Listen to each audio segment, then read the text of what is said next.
So ngayon guys ay magpapakain tayo ng mga pato.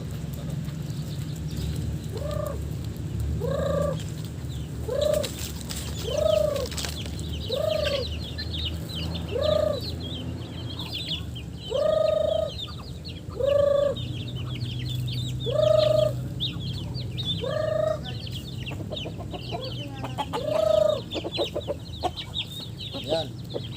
Eh.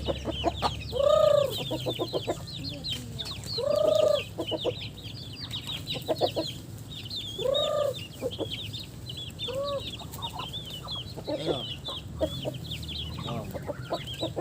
Yan. Oh. Yan. Eh. Ayun.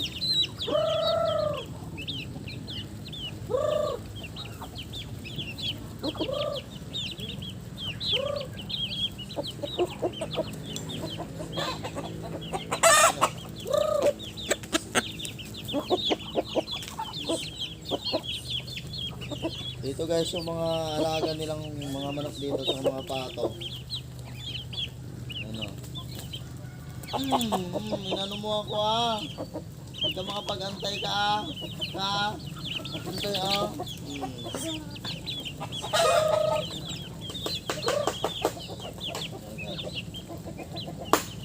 Mamayang hapon guys ay magkano kami ito, maghuhuli kami ng isa tapos ang ulam at ititinula daw at saka ano kaya adobo kaya so yun guys mamayang hapon ay maghuhuli kami yan para may ano kami pang ulam. Tingnan nyo naman yan guys oh. Sa dami niyan kaya mamayang hapon kaya ititinula na kayo mamayang hapon, ititinula na yan guys kasi ano wala nang pambili ng ano nila, wala nang pambili ng pagkain nila guys sa magbabawas tayo niyan sa kanila. Ayun, nanghihingi pa ng pagkain kasi nakikita pa to eh. Oh, ito yung barako ng ano sa akin ng tuka. So, kayo ah. Oh, sige, dyan kayo, dyan. Yan. Okay. Kumain kayo hanggang may pagkain. Pag wala na naman. Oh. Tama na yan. Ayan guys, oh. Mga alaga nila dito nila mama at papa ko, mga kapatid ko. Yung iba wala pa. Tawag kung saan nagpupunta. So ayun na yung dalawa guys oh. Ayun na. Ayun na yung dalawang ano nila. Barako yan. So nandoon sa silo ng mangga, nasa dulo pa. Pupunta dito. Ayun, takbo ng takbo. Ayun oh. Sige. Ayun oh.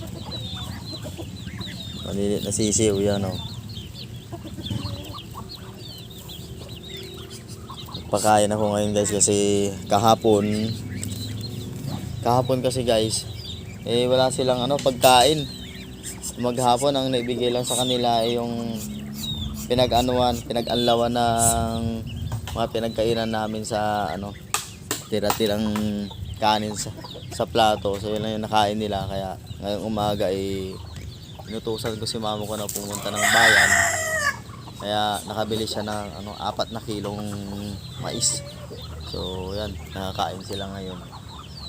Pag naubos sila yan, kung saan na naman sila magpupunta-punta para maghanap na naman yung pagkain nila. So mamayang hapon, so ganito na naman ang gagawin natin, tayo magpapakain na naman sa kanila. So lamang guys, basta ako nagpakain. So kung hindi ko to ipapasok, hindi yan sila titigil dyan. Bye bye guys, salamat sa panonood ulit.